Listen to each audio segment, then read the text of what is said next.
Hi guys, நம்ம இந்த வீடியோவில் திமிங்கலத்தை பற்றி தான் பார்க்க போகிறோம். இந்த வீடியோ பார்க்கறதுக்கு முன்னாடி நம்மளோட சேனல் இப்போ தான் ஃபஸ்ட் டைம் பார்க்குறீங்கன்னா இந்த வீடியோக்கு ஒரு லைக் பண்ணிட்டு மறக்காம நம்ம சேனலை சப்ஸ்கிரைப் பண்ணிடுங்க. உலகத்திலேயே மிகப்பெரிய பாலூட்டி இனத்தை சேர்ந்தது தான் திமிங்கலம். இந்த திமிங்கலங்கள் சராசரியாக 100 அடி நீளமும் 150 டன் எடையும் கொண்டவைகளாம். அது மட்டும் இல்லாமல் இதுங்க 70 வருஷம் வரைக்கும் உயிர் வாழலாம். திமிங்கலங்கள் பார்க்க இவ்வளோ பெருசாக இருந்தாலும் இதுங்க எப்படி வந்துச்சுன்னு உங்களுக்கு தெரியுமா? சாதாரணமாக திமிங்கலங்கள் நீரில் வாழ்ந்தாலும் அவைகள் நிலத்துக்கு சொந்தமானவைகளாம். அது எப்படி சொல்கிறாங்கன்னு உங்களுக்கு தெரியுமா? திமிங்கலங்கள் மில்லியன் வருஷத்துக்கு முன்னே அவைகள் மான், நாய்கள் போன்ற பாலூட்டிகளிடமிருந்து தோற்றம் பெற்றதாக கண்டுபிடிச்சிருக்காங்க. திமிங்கலங்கள் 50 மில்லியன் வருஷத்துக்கு முன்னாடி நீர்லயும் நிலத்திலும் வாழ்ந்ததாக கண்டுபிடிச்சிருக்காங்க. அப்புறம் 5 to 10 மில்லியன் வருஷங்கள் முழுவதும் தான் இதுங்க நீர்வாழ் உயிரினமாக தோற்றம் பெற்றிருக்கு. உலகத்துல 75 வகையான திமிங்கலங்கள் இருக்காம். அது மட்டும் இல்லாம திமிங்கலத்தோட நாக்குல 50 பேர் உட்காரக்கூடிய அளவுக்கு இடம் இருக்குமா. திமிங்கல்கள் பார்க்கவே இவ்வளோ பெருசா ரொம்ப பயங்கரமா இருந்தாலும் இதுங்க ரொம்பவே சாதுவான ஒரு விலங்காகும்.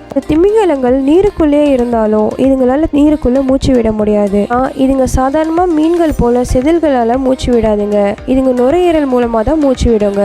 அது மட்டும் இல்லாம தலைக்கு மேல இருக்க ஒரு துளையின் மேலதான் அதுங்க கடல் மேற்பரப்புக்கு வந்து மூச்சு விடும். திமிங்கலங்களுக்கு மனுஷங்களை போல இதயத்துல 4 அறைகள் இருக்கும். திமிங்கலத்தோட வாய் எவ்வளவு பெருசா இருந்தாலும் அதுங்களால பெரிய பெரிய மீன்களெல்லாம் சாப்பிட முடியாது. அதுங்களால சின்ன மீன்களை மட்டும்தான் சாப்பிட முடியும். அதனாலேயே அதுங்க குட்டி குட்டி மீன்களையும் கணவாய்களை தான் சாப்பிடும். இதுக்காக அதுங்களை மட்டும் சாப்பிடுதுங்கன்னா அதுங்களோட தொண்டை குழாய் ரொம்பவே சின்னதா இருக்குமா. இந்த திமிங்கலங்கள் 12 to 17 மாசம் வரைக்கும் கர்ப்ப காலம் இருந்து குட்டிகள் பிறக்குமா. திமிங்கலங்கள் தன்னோட மூக்கின் மேல் உள்ள துளையின் மூலமாக ஒலி எழுப்பும் போது அந்த ஒலி பல ஆயிரத்துக்கும் அப்பால் இருக்க திமிங்கலத்துக்கு கூட தொடர்பு கொள்ளுமா. பல ஆயிரம் வருஷத்துக்கு முன்னாடி இந்த திமிங்கலத்தோட கொழுப்பு எண்ணெயை பயன்படுத்த வேட்டையாடி கொண்டு குவிக்கப்பட்டுச்சான். அதனாலே இதுங்க அழியிற நிலைமைக்கு போயிட்டதுனால இப்ப சட்டத்திட்டங்கள்லாம் கொண்டு வந்து பாதுகாத்து கொண்டிருக்காங்களாம். இந்த மாதிரி வேற ஏதாவது இன்ட்ரெஸ்டிங்கான வீடியோ உங்களுக்கு தேவைப்பட்டா மறக்காம கமெண்ட் பண்ணிட்டு இந்த வீடியோக்கு ஒரு லைக் பண்ணுங்க. நம்ம சேனலை சப்ஸ்கிரைப் பண்ணிடுங்க.